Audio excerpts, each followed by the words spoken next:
तो भाई लोग कैसे हो। आज मैं आप लोग के लिए लेके आया हूँ नेकी का फरिश्ता और शैतान भूत। चलो कहानी स्टार्ट करते हैं। काशी यात्रा पर जाते हुए गंगाराम पटेल और बुलाकी नाई अपनी अगली मंजिल मैनपुरी पहुंचे। नगर के बाहर उन्होंने एक धर्मशाला में डेरा डाला। बुलाकी पैसे लेकर खाने पीने का सामान लेने नगर में पहुंचा। आह, मुझे छोड़ दो राजा साहब, मुझे क्षमा कर दो, मैं आपके पैर पकड़ता हूँ। धोखेबाज मौत सामने देखकर अब गिड़गिड़ाता है। बाप रे, यह क्या करिश्मा है। यह मेमना तो आदमी की बोली बोलता है। मेमना मृत्यु के भय से उछल कूद मचाने लगा। कस कर पकड़ो इसे, मैं इस नमक हराम को जिंदा नहीं छोड़ूंगा। दूसरे ही पल राजा की तलवार का भरपूर वार मेमने की गर्दन पर पड़ा। थोड़ी देर बाद बाजार से सामान लेकर बुलाकी ने अपने कंधे पर लादा और धर्मशाला की ओर चल दिया। राजा ने उस बेचारे नन्हे से मेमने को क्यों मार दिया? वह आदमी की बोली क्यों बोल रहा था? धर्मशाला पहुंचकर बुलाकी ने गंगाराम पटेल से अपना सवाल पूछा तो गंगाराम ने उससे कहा, बुलाकी, पहले तू बैलों को सानी कर दे और मेरा तथा अपना खाना भी निपटा ले। सोने से पहले मैं तुझे इस घटना के बारे में बताऊंगा। अच्छा मालिक। सब कार्यों से फारिग होकर गंगाराम हुक्का लेकर बैठे हुए बुलाकी उनके पैर दबाने लगा तो वे बोले, बुलाकी, फौज में यदि नगाड़ा बजना बंद हो जाए तो फौज लड़ने से रुक जाती है। इसी तरह अगर तूने हुंकारा देना बंद कर दिया तो मुझे भी नींद आ जाएगी। मालिक, आप सुनाते रहिए, मैं हुंकार देता रहूँगा। गंगाराम पटेल ने कहना शुरू किया, हे बुलाकी, इस नगर के राजा का नाम चंद्र प्रकाश था और उसके मंत्री का नाम श्रीकांत था। राजा और मंत्री का एक एक ही पुत्र था। राजा के पुत्र का नाम ब्रह्मदत्त और मंत्री के पुत्र का नाम गौरीदत्त था। दोनों मित्र थे और दोनों को शिकार खेलने का बड़ा शौक था। चलो गौरीदत्त, अब घर चलते हैं, रात भी घिरती आ रही है और थक भी गए हैं। हाँ चलो युवराज, घर पर हमारा भाभी अपने प्रियतम की इंतजार में होगी। अपना अपना नसीब है दोस्त, तुम्हें किसने मना किया है शादी करने को? शादी कर डालो तो तुम्हारा भी कोई इंतजार करेगा। ठीक कहते हो दोस्त, पर हमारे ऐसे भाग्य कहाँ। पर पहले तुम्हें तुम्हारी पसंद का तो पता चले, कैसी लड़की चाहिए तुम्हें।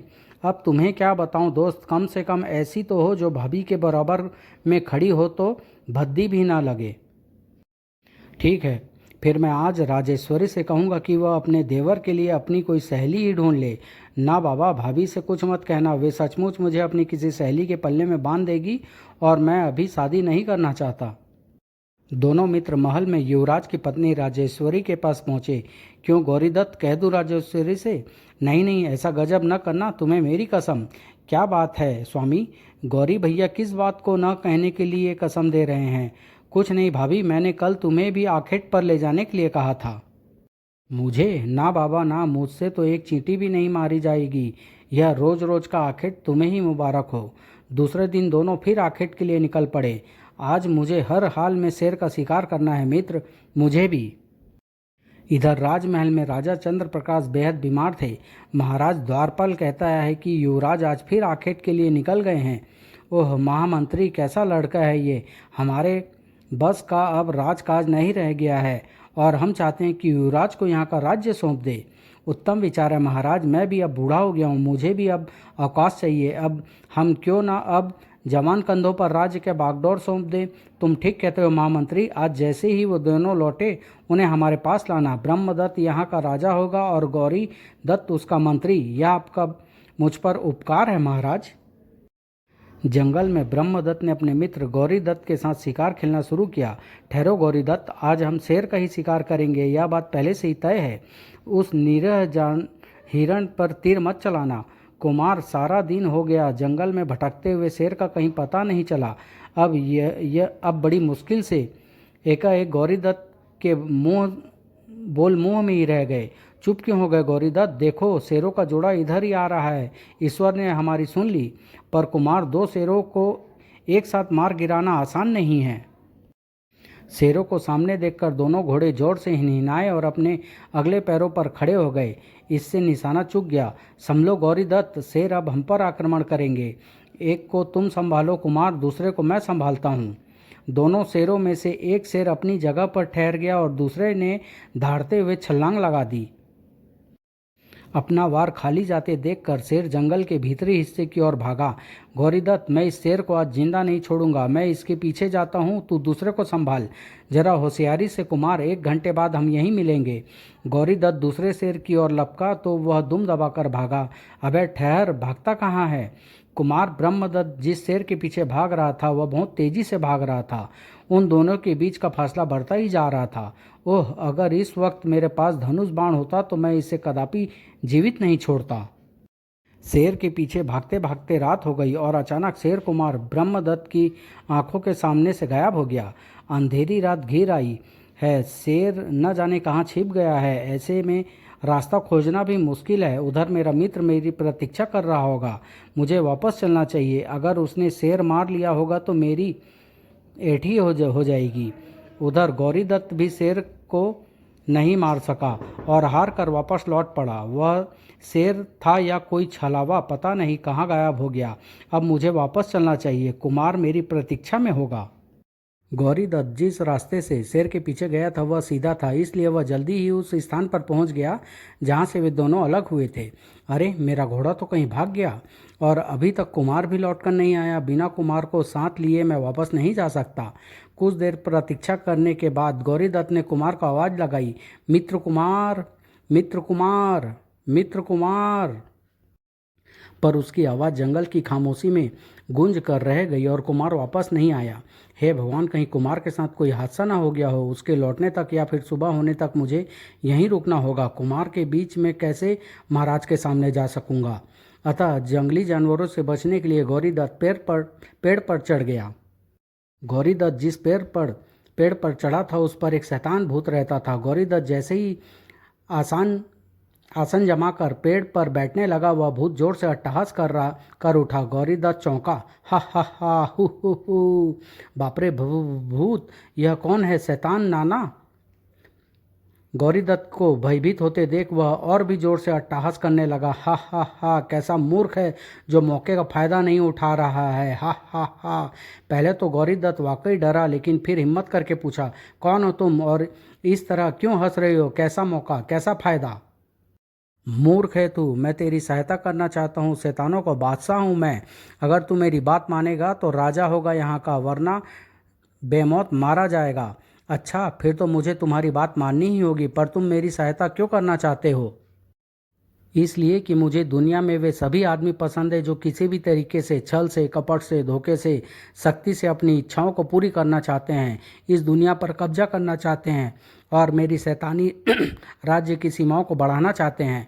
पर तुमने यह कैसे समझ लिया कि मैं ऐसा चाहता हूँ? हा हा हा। शैतानों के बादशाह से कुछ भी छिपा नहीं होता। मैं जानता हूँ तू कुमार की पत्नी पर बुरी नज़र रखता है। तू इस वक्त भी यही सोच रहा है कि अगर कुमार को सचमुच में शेर खा जाए तो यह झूठ है। हा हा हा। शैतानों के बादशाह से झूठ बोलेगा तो मैं तुम्हें अभी भस्म कर दूंगा। मूर्ख, तेरी सहायता करने के लिए ही तो मैंने उन 2 मायावी शेरों को तुम्हारे सामने भेजा था ताकि तुम अलग अलग हो जाओ। ओह, तो क्या तुमने कुमार को भस्म कर डाला या फिर उसे शेर खा गया? ऐसा ही समझ ले। जा, वापस महल में लौट जा और राजा को बता दे कि जंगल में कुमार को शेर मार कर खा गया। राजा यह खबर सुनकर मर जाएगा। फिर तू अपने बूढ़े बाप को कैद करके वहाँ का राजा बन जाना। तब राजेश्वरी तेरी होगी। और अगर ऐसा न हुआ तो? मूर्ख, ज़्यादा सवाल मत कर। ऐसा ही होगा। जा, जल्दी से लौट जा। तेरा घोड़ा सामने सरोवर के किनारे पेड़ से बंधा है। अपनी अंतिम बात कहकर भूत एकाएक गायब हो गया। अरे, यह भूत कहाँ चला गया? क्या यह सच कहता था? क्या मैं मैनपुरी का राजा बन जाऊंगा? राजेश्वरी जैसी सुंदरी मेरी पट रानी बनेगी? सोचता हुआ गौरीदत्त तेजी से पेड़ से नीचे कूदा। अब मुझे देर नहीं करना चाहिए। एक बार राज्य मेरे हाथों में आ जाए तो मज़ा आ जाएगा। वाह, मैं राजा बन जाऊंगा। फिर गौरीदत्त ने अपने घोड़े पर सवार होकर एड़ लगा दी। चल मेरे शेर, यह मौका फिर नहीं मिलेगा। जो मौके पर चूक जाते हैं वे कभी ऊंचे नहीं उठ सकते। उधर ब्रह्मदत्त अंधेरे में रास्ता भूल गया था। तभी उसे दूर कहीं जलती हुई एक रोशनी दिखाई दी। लगता है मैं रास्ता भटक गया हूँ, पर वह रोशनी कैसी है? रोशनी की दिशा में चलता हुआ ब्रह्मदत्त एक ऐसी जगह पहुंचा जहां एक वृद्ध साधु धूली जलाए गहरी समाधि में लीन था। इस घनघोर वियावान जंगल में यह तपस्वी कौन है? आज की रात इसी के पास बितानी चाहिए। ब्रह्मदत्त साधु के नज़दीक पहुंचा। बाबा, मैं परदेसी हूँ, इस जंगल में भटक गया हूँ। क्या आज की रात मैं यहाँ विश्राम कर सकता हूँ? ब्रह्मदत्त के प्रश्न का साधु ने कोई उत्तर नहीं दिया। वह उसी तरह अपनी तपस्या में लीन रहा। यह तो कोई पहुंचा हुआ तपस्वी मालूम देता है। मुझे इनकी तपस्या भंग नहीं करनी चाहिए, पर मुझे भूख बहुत जोरों से लगी है। क्या साधु की कुटिया में कुछ खाने को मिलेगा? ब्रह्मदत्त साधु की कुटिया में घुसा तो चौंक पड़ा। अरे, यहाँ तो गर्मा गर्म भोजन परोसा रखा है, पर यह युवती कौन है और यह इस जंगल में इस साधु के पास क्या कर रही है? ब्रह्मदत्त 2 कदम आगे बढ़ा और युवती के पास पहुंचकर उसने पुकारा, सुनिए, मैं परदेसी हूं और भूखा हूं। क्या मुझे थोड़ा भोजन और विश्राम करने के लिए जगह मिलेगी? जब स्त्री पर कोई असर न हुआ, बड़ी गहरी नींद में सोई है, मैं इसे हिलाकर जगाऊं या बिना पूछे ही भोजन कर लूं? नहीं नहीं, यह ठीक नहीं होगा। ब्रह्मदत्त युवती के पास बैठ गया और धीरे से उसकी बाह पर हाथ रखकर उसे हिलाया। सुनिए, आंखें खोलिए, मैं परदेसी हूँ, मुझ पर कृपा कीजिए, मुझे बहुत जोर की भूख लगी है। लेकिन युवती ने उसकी बात का कोई उत्तर नहीं दिया और पूर्ववत लेटी रही। ओह, मुझे इस प्रकार रात्रि में एक अनजान घर में प्रवेश नहीं करना चाहिए था। बाहर चलता हूँ। अतः ब्रह्मदत्त कुटिया से बाहर निकल आया। बिना आज्ञा के मुझे यहाँ की किसी वस्तु को छूने का अधिकार नहीं है। हे परमात्मा, मुझे इच्छाओं पर नियंत्रण करने की शक्ति दो और भूख को शांत करो। तब ब्रह्मदत्त धूनी के पास आकर बैठ गया। तभी उसने देखा कि धूनी से एक पतंगा चटक कर साधु के वस्त्र पर जा गिरा और वस्त्र जलने लगा। हे भगवान, यह अंगारा तो तपस्वी को जला देगा। ब्रह्मदत्त शीघ्रता से उठा और उसने अपनी दोनों हथेलियों से अग्नि को ढक लिया और तब तक अपनी हथेलियों को आंख पर से नहीं हटाया जब तक कि आंख बूझ न गई। चलो, आंख तो बूझी। एकाएक तपस्वी ने अपनी आंखें खोली। धन्य हो बेटा ब्रह्मदत्त, तेरे जैसा ही धीर वीर और इंद्रजीत व्यक्ति ही राजा होने के योग्य है। तू अपनी सभी परीक्षाओं में सफल रहा। श्री चरणों में प्रणाम महाराज, मेरी वजह से आपकी तपस्या भंग हो गई, इसलिए क्षमा प्रार्थी हूँ। मेरी तपस्या कभी भंग नहीं होती बेटा। जाओ, कुटिया में जाकर पहले कुछ फलाहार करो, फिर वहीं विश्राम करो, यह मेरी आज्ञा है। जी लेकिन महाराज, वहाँ तो घबराओ मत बेटा, वहाँ कोई नहीं है, वह सब तो मेरी माया थी। जाओ, भोजन करो, हम तुमसे सुबह बात करेंगे, अभी तुम थके हुए हो। जैसी आपकी आज्ञा। ब्रह्मदत्त पुनः साधु की कुटिया में झिझकता सा घुसा, पर उसे देखकर ताज्जुब हुआ कि वहाँ न तो गर्मा गर्म खाना था, न वह युवती। यह कैसी माया है प्रभु, मेरी रक्षा करना। फलों से पेट भरकर और लोटे से शीतल जल पीकर ब्रह्मदत्त पुआल पर लेट गया और जल्दी ही गहरी नींद में सो गया। इधर रात को ही गौरीदत्त राजा के पास पहुंचा और उसे ब्रह्मदत्त की मृत्यु का समाचार सुनाया। महाराज, अनर्थ हो गया, कुमार को शेर उठाकर ले गया। मैंने उन्हें बहुत ढूंढा, पर हाय मेरा बेटा, कुछ ही देर में राजा के प्राण फकेरू उड़ गए। हे भगवान, यह क्या अनर्थ हो गया? धीरज धरिए पिताजी, होनी को भला कौन टाल सकता है। भीतर महल में राधा नाम की एक दासी ने जब यह समाचार राजेश्वरी को सुनाया तो राजेश्वरी को यकीन नहीं आया। नहीं, यह नहीं हो सकता राधा, मेरे स्वामी वीर है, उन्हें शेर नहीं खा सकता। मैं जब तक उनकी लाश नहीं देख लूँगी तब तक अपनी मांग का सिंदूर नहीं पोछूंगी, हाथों की चूड़ियाँ नहीं तोड़ूंगी। कौन लाया है यह खबर? यह खबर स्वयं उनके मित्र गौरीदत्त लाए हैं। इधर राजा केशव से अलग ले जाकर गौरीदत्त ने अपने पिता से कहा, पिताजी, इस राज्य को हड़पने का यही मौका है, आप मुझे यहाँ का राजा घोषित कर दीजिए। नहीं, यह नहीं हो सकता। जब तक महाराज का अंतिम संस्कार न कर दिया जाए, जब तक कुछ भी नहीं हो सकता। और फिर यहाँ का राजा कौन हो, इसका निर्णय परिषद करेगी, मैं नहीं। इधर प्रातः होने पर चिड़ियों की चहचहाहट से ब्रह्मदत्त की आंखें खुली तो वह चौंक पड़ा। अरे, वह साधु कहाँ चला गया? और उसकी कुटिया, वह धूनी, यहाँ कुछ भी नहीं है। सहसा उसकी दृष्टि पास रखे कमंडल पर पड़ी। कमंडल में जल भरा था और उसके नीचे एक पत्र दबा हुआ था। यह कमंडल, यह तो उसी साधु का है, इसके नीचे यह पत्र कैसा दबा है? ब्रह्मदत्त ने कमंडल के नीचे से पत्र निकाला और उसे पढ़ा। प्रिय बेटे ब्रह्मदत्त, चिरंजीव रहो, मैं तुम्हारी निस्वार्थ सेवा से प्रसन्न हूँ। शैतान ने अपना जाल तुम्हारे चारों ओर बुनना शुरू कर दिया है, होशियार रहना। इस कमंडल में मंत्रों से अभिमंत्रित जल है, इसे पीने से तुम्हें पर काया प्रवेश की सिद्धि प्राप्त हो जाएगी, तो तुम्हें परेशानी में भी डाल सकती है और तुम्हारा कल्याण भी कर सकती है। अपने विवेक के अनुसार इसका सेवन करना और मुझे ढूंढने की कोशिश मत करना। तपस्वी महात्मा। पत्र पढ़कर ब्रह्मदत्त ने कमंडल उठा लिया। यह तो अद्भुत सिद्धि है। मैं इसके द्वारा राजेश्वरी को चमत्कृत कर दूंगा और अपने पिता को सदैव के लिए अमर कर दूंगा। ब्रह्मदत्त ने तुरंत कमंडल से जल पिया। आहा, बड़ा शीतल जल है, पर इसमें तो अभी भी थोड़ा जल शेष है। खैर, अब इसे साथ ले चलना चाहिए। मैं इसे अपने मित्र को भी दूंगा। पूरे दिन जंगल में भटकता हुआ कुमार ब्रह्मदत्त सांझ होने पर ही जंगल से बाहर आ सका। आहा, आखिर मुझे बाहर का रास्ता मिल ही गया। अब जल्दी से घर पहुंचना चाहिए, वहां सब चिंता कर रहे होंगे। रात के दूसरे पहर में हारा थका ब्रह्मदत्त अपने नगर में पहुंचा तो वहां सन्नाटा देखकर चौंक पड़ा। यहाँ यह कैसी वीरानी छाई हुई है, कोई भी तो नजर नहीं आ रहा। ब्रह्मदत्त अपने महल के पास पहुंचा तो द्वारपाल उसे देखकर चौंका। अरे कुमार, आप जीवित हैं? लेकिन गौरीदत्त ने तो कहा था कि आपको शेर उठा ले गया। हाँ द्वारपाल, मैं भाग्य से बच गया हूँ, पर यहाँ यह सन्नाटा कैसा है? जब द्वारपाल ने महाराज की मृत्यु का समाचार कुमार को सुनाया तो ब्रह्मदत्त की आंखों में आंसू भर आए। हे परमात्मा, यह तूने क्या किया? धीरज रखिए कुमार और भीतर चलिए, आपके लिए सभी चिंतित हो रहे हैं। राजेश्वरी ने अपने पति को जीवित देखा तो उसकी खुशी का ठिकाना न रहा। मुझे विश्वास था स्वामी, आपको कुछ नहीं होगा। गौरी भैया को जरूर कोई गलतफहमी हुई है, इसमें उसका कोई दोष नहीं है। प्रिय, हम दोनों भटक गए थे। दूसरे दिन कुमार ब्रह्मदत्त को राजा बना दिया गया। ब्रह्मदत्त ने गौरीदत्त को अपना मंत्री नियुक्त किया और महामंत्री को अवकाश दे दिया। चाचा जी, आपने इस राज्य की बहुत सेवा की है, आपकी इच्छा है इसलिए हम आपको अवकाश दे रहे हैं, पर आप हमें सदैव सलाह देते रहिएगा। अवश्य महाराज, मैं तो आपका सेवक हूँ, इस राज्य का सेवक हूँ। रात होने पर गौरीदत्त अपने पिता पर झल्लाया। आपने मेरी सारी चाल बिगाड़ कर रख दी। मैं राजा होते होते रह गया और उस लड़के के सामने गिड़गिड़ाते हुए आपको शर्म नहीं आई? तुम अपने स्वार्थ में अंधे हो रहे हो गौरीदत्त। प्रजा तुम्हें कभी राजा स्वीकार नहीं करती। गौरीदत्त को क्रोध आ गया। उसने गुस्से में भरकर अपने पिता की हत्या कर दी। पहले तू मेरे रास्ते से हट, फिर देखता हूँ कौन मुझे यहाँ का राजा बनने से रोकता है। आह, भगवान तुझे सद्बुद्धि दे बेटा।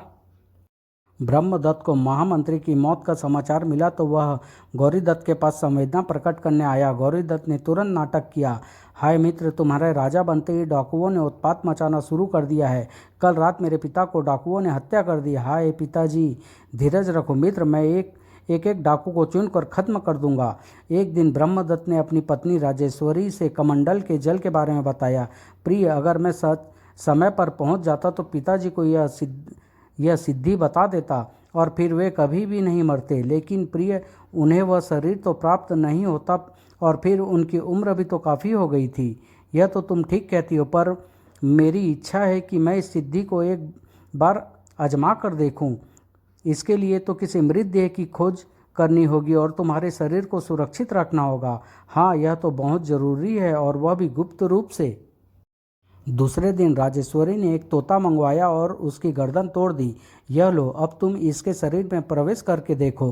ब्रह्मदत्त ने तुरंत अपना शरीर छोड़ा और तोते के शरीर में आ गया। तोता पंख फड़फड़ाने लगा। अरे वाह, यह तो कमाल हो गया स्वामी, पर अब तुम जल्दी से अपने शरीर में आ जाओ, मुझे डर लग रहा है। अभी लो प्रिय। ब्रह्मदत्त फिर से अपने शरीर में आ गया। ओह स्वामी, यह खेल तो बड़ा खतरनाक है, फिर कभी इसे मत करना और कमंडल के जल को फेंक देना। घबराओ मत, मैं कमंडल का जल किसी को भी नहीं दूंगा। लेकिन ब्रह्मदत्त अपनी बात पर अड़िग नहीं रह सका और उसने कमंडल के जल की बात उत्साह से अपने मित्र गौरीदत्त को भी बता दी। बड़े आश्चर्य की बात बता रहे हो मित्र, इसे तो किसी सुरक्षित जगह पर रखना चाहिए। हाँ, इसलिए मैंने तुम्हें बताया है। इसके लिए तुम्हें एक सुरक्षित कक्ष बनवा लो जहाँ कोई ना पहुँच सके। गौरीदत्त ने ऐसा ही किया, लेकिन उस सुरक्षित कक्ष में कमंडल को रखने से पहले उसने उसमें से जल पी लिया। हा हा हा, शाबाश, जल्दी से पी जाओ इस जल को और मौका पाकर उसे खत्म कर दो। एक दिन मौका पाकर गौरीदत्त ने ब्रह्मदत्त से कहा, मित्र, तुम तो जब से राजा बने हो शिकार खेलने ही नहीं गए। यहाँ बैठे बैठे शरीर में जंग लग गया है। तुम ठीक कहते हो मित्र, चलो आज ही चलते हैं। और दोनों शस्त्रों से लेस होकर आखेट के लिए चल दिए। स्वामी, जल्दी लौटना, घबराओ मत, हम जल्दी लौटेंगे। जंगल में गौरीदत्त ने एक बंदर के मृत शरीर को देखा। मित्र, तुम कहते हो कि उस कमंडल का जल पीने से तुम्हें पर काया प्रवेश की विद्या आ गई है। अगर यह बात सच है तो इस मृत बंदर के शरीर में प्रवेश करके इसे जीवित करके दिखाओ। तो तुम्हें मेरी बात पर विश्वास नहीं है? अच्छा देखो, मैं अभी इसमें प्रवेश करता हूँ।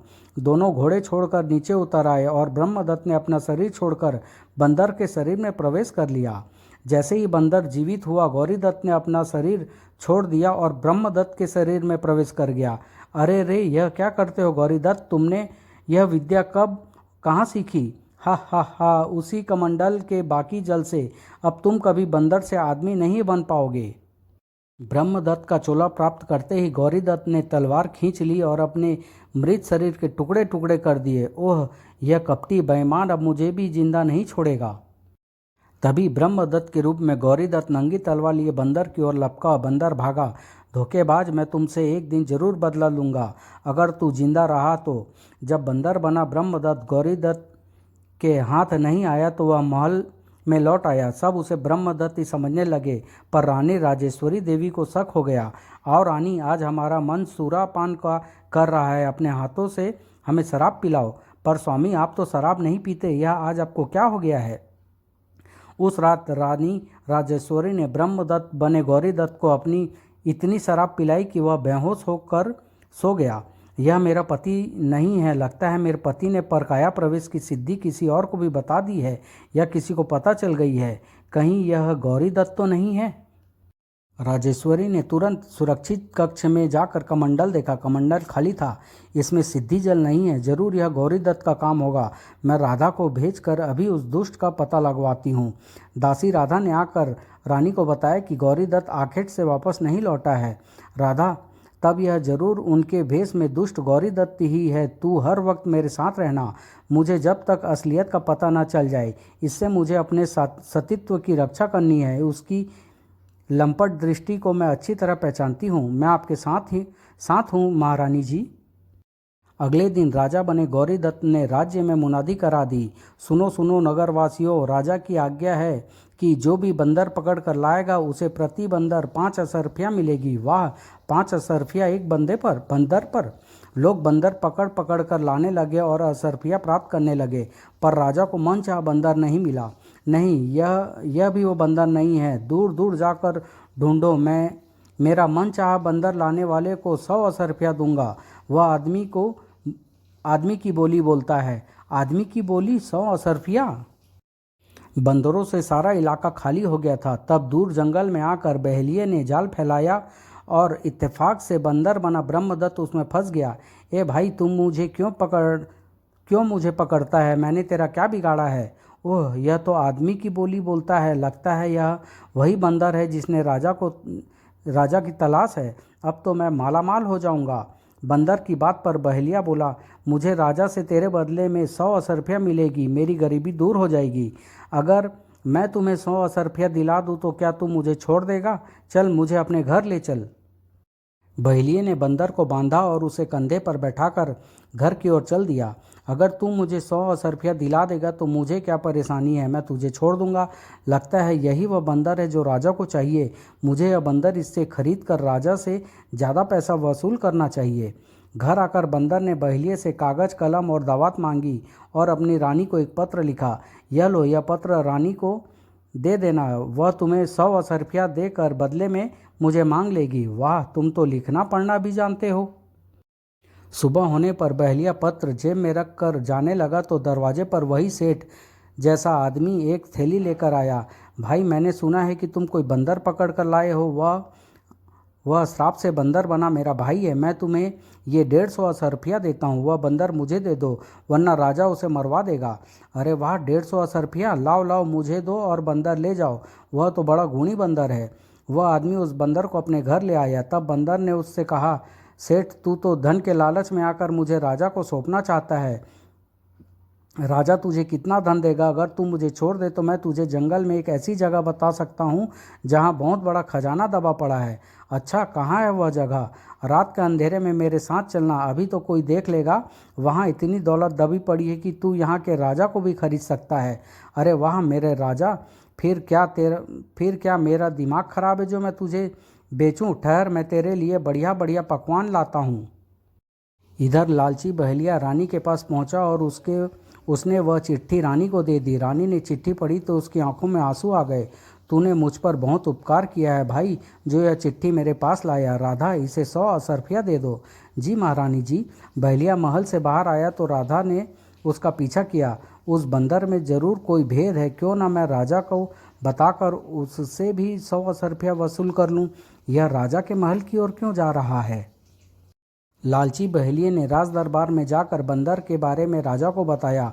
महाराज, वह तो बड़ा करामाती बंदर है, आदमी की बोली बोलता है, पर मुझसे वह बंदर सेठ ने छीन लिया है। सैनिकों, जाओ उस सेठ को पकड़ो और बंदर को यहाँ लेकर आओ। धृष्ट राजा राधा दौड़ी दौड़ी रानी राजेश्वरी के पास आई और उसने सारी कहानी रानी को सुनाई। मुझे पहले ही शक था राजा के वेश में यह दुष्ट गौरी दत्त जरूर मेरे पति को हत्यारा बनना चाहता है। तू जल्दी से कहीं से एक तोता लेकर आ, हमें उन्हें बचाना है। मैं अभी लाई है महारानी जी। रानी राजेश्वरी तोते को लेकर महल की खिड़की में खड़ी हो गई। राधा व सैनिक उस सेठ और बंदर को पकड़कर इधर से ही राजा के पास जाएंगे। अगर बंदर के रूप में वे ही मेरे स्वामी हैं तो मैं उन्हें जरूर बचा लूँगी। ईश्वर आपके पति की जरूर रक्षा करेगा महारानी जी। उधर सैनिक ने सेठ और उसके पास के बंदर को पकड़ लिया। चलो, ले चलो इन्हें। अरे भाई, मुझे क्यों पकड़ते हो? मैं तो इसे खुद ही राजा के पास ला रहा था। मारे गए। जिस समय सैनिक सेठ और बंदर को पकड़कर महल के नीचे से ले जा रहे थे तो निराश होकर बंदर ने महल की और यह सोचकर देखा कि शायद उसे उसकी रानी दिखाई पड़ जाए। रानी को वहां देखकर बंदर अपने पैरों पर खड़ा हो गया। आहा, मेरी रानी तोते की गर्दन मरोड़कर मुझे उस शरीर में आने के लिए कह रही है। बंदर ने फौरन अपना चोला छोड़ दिया और तोते के मृत शरीर में आ गया। आहा प्रिय, तुमने मुझे बचा लिया। स्वामी, अभी तुम्हें उस दुष्ट से अपना असली शरीर पाना है। बंदर को मृत होते देखकर सभी चौंक पड़े। अरे, यह तो मर गया। राजा को बंदर के मरने का समाचार मिला तो वह अट्ठास कर उठा। हा हा हा, यही है वह बंदर, यह मेरे डर से पहले ही मर गया। अब राजेश्वरी को मैं अपनी पट रानी बनाऊंगा। तब राजा तेज तेज कदमों से चलता हुआ और खुशी से झूमता हुआ रानी राजेश्वरी के महल में पहुंचा। अरे महारानी, यह बकरी का बच्चा महल में कहाँ से आया? स्वामी, बहुत दिनों से अपने पर काया प्रवेश का यह खेल मुझे नहीं दिखाया है। मैं इसी बकरी के बच्चे को मार देती हूँ, आप इसमें प्रवेश करके दिखाएं। राजा ने सोचा, ओह, अगर आज मैंने यह खेल महारानी को नहीं दिखाया तो वह यह समझेगी कि मैं इसका पति नहीं हूँ, अतः मुझे इसे विश्वास दिलाना ही होगा। फिर अब डर की क्या बात है, ब्रह्मदत्त तो मर ही चुका है। राजा के कहने पर महारानी राजेश्वरी ने बकरी के बच्चे की गर्दन तोड़ दी। बकरी का बच्चा मर गया। यह लीजिए, अब इसमें प्रवेश करके दिखाइए। हाँ हाँ, इसमें कौन सी बड़ी बात है, अभी लो, पर ध्यान रखना मेरे शरीर को कोई भी स्पर्श न करे। ब्रह्मदत्त के शरीर में से निकलकर गौरीदत्त फौरन बकरी के मृत शरीर में प्रवेश कर गया। यह देखो रानी, अब तो तुम्हें यकीन आया कि मैं ही ब्रह्मदत्त हूँ। हाँ, लेकिन इस तोते में आकर भी दिखाओ। रानी ने जैसे ही तोते को बाहर निकाला, उसमें छिपा ब्रह्मदत्त तुरंत अपने शरीर में प्रवेश कर गया और रानी ने कटार से तोते के 2 टुकड़े कर डाले। धोखा, तुमने मुझसे धोखा किया है महारानी। ज़्यादा उछल कूद मत मचा, वरना ऐसी लात जमाऊंगी कि जिंदगी भर याद करेगा। ब्रह्मदत्त अपने असली रूप में आकर आगे बढ़ा और उसने राधा के हाथों से बकरी के बच्चे की रस्सी ले ली। प्रिय, तुम्हारी वजह से आज मैं फिर से अपना शरीर पा गया, अन्यथा इस कपटी धोखेबाज ने तो मित्रता के नाम पर कलंक का टीका लगा दिया था। मैं इसे ऐसी मौत मारूंगा कि दूसरे भी सबक लेंगे। नहीं नहीं, मुझे माफ़ कर दो महाराज, मुझे मत मारो, मुझे इसी रूप में रहने दो। नहीं स्वामी, इस दुष्ट की बातों में मत आना। जब तक यह विद्या इसे आती है तब तक यह कोई न कोई खुराफात करता ही रहेगा, इसका विश्वास मत करना। उसी समय वहाँ भयानक शक्ल वाला शैतान भूत प्रकट हुआ। हा हा हा, ही। अरे भूत बाबा, तुमने मुझे कहाँ फंसा दिया, मुझे बचाओ। ये लड़के, छोड़ मेरी बकरी के बच्चे को, नहीं तो मैं तेरा महल मिट्टी में मिला दूंगा। खबरदार आगे बढ़ा तो मैं तुझे भी चूहे का बच्चा बना दूंगा। जा, भाग जा यहाँ से, मैं इसे नहीं छोड़ूंगा। शैतान भूत आगे बढ़ा तो रानी और राधा चीख मारकर पीछे हटी। नहीं स्वामी, छोड़ दो इस बकरी के बच्चे को। हा हा हा, नहीं, मैं इसे नहीं छोड़ूंगा महारानी। तभी एकाएक वही जंगल वाला तपस्वी हवा में प्रकट हुआ। बेटा ब्रह्मदत्त, डरना नहीं, यह शैतान तुझे ऐसे ही डरा रहा है, यह तेरा कुछ नहीं बिगाड़ सकता। सन्यासी को देखकर ब्रह्मदत्त ने हाथ जोड़ दिए। शैतान भूत चौंक पड़ा। प्रणाम महाराज, मुझे आपके रहते किसी का डर नहीं है। तब सन्यासी ने अपना हाथ ऊपर उठाकर हथेली भूत की ओर कर दी। उनकी हथेली से तुरंत चिंगारियां निकलने लगी। भूत उन चिंगारियों से घबरा कर भागा। मैं हमेशा सच्चाई और नेक इंसानों के साथ रहता हूँ बेटा, यह शैतान हमेशा झूठ और बुराई के साथ रहता है। हाँ हाँ, बड़ा आया नेकी का फरिश्ता, देख लूँगा तुझे भी, अभी तो जाता हूँ। जीत हमेशा सच्चाई और नेकी की होती है बेटा। तुमने अपने मित्र के साथ नेकी की और उसने तुम्हारे साथ धोखा। ऐसे व्यक्ति का जीवित रहना पृथ्वी पर भार है। आप ठीक कहते हैं बाबा। ब्रह्मदत्त ने बकरी को बच्चे को रस्सी को पकड़ कर खींचा और बाहर की ओर चल पड़ा। महारानी, मैं इस दुष्ट को बीच बाजार में ले जाकर मारूंगा, जिससे लोग सबक ले। मैं अभी आया। गंगाराम पटेल ने मुंह फाड़कर जमाही ली। फिर क्या हुआ मालिक? फिर क्या होना था बुलाकी? वही हुआ जो तू देख कर आया। हाँ, उसने बकरी के उस बच्चे को सरे बाजार मार डाला। अच्छा हुआ जो उस नमक हराम का अंत हो गया। जा, अब तू भी जाकर सो जा, रात बहुत हो गई और मुझे भी जोर की नींद आ रही है। हाँ मालिक, सवेरे फिर यात्रा भी तो करनी है। दूसरे ही पल बुलाकी पलट कर सोने के लिए चला गया। मालिक को तो पड़ते ही नींद आ जाती है। खर समाप्त।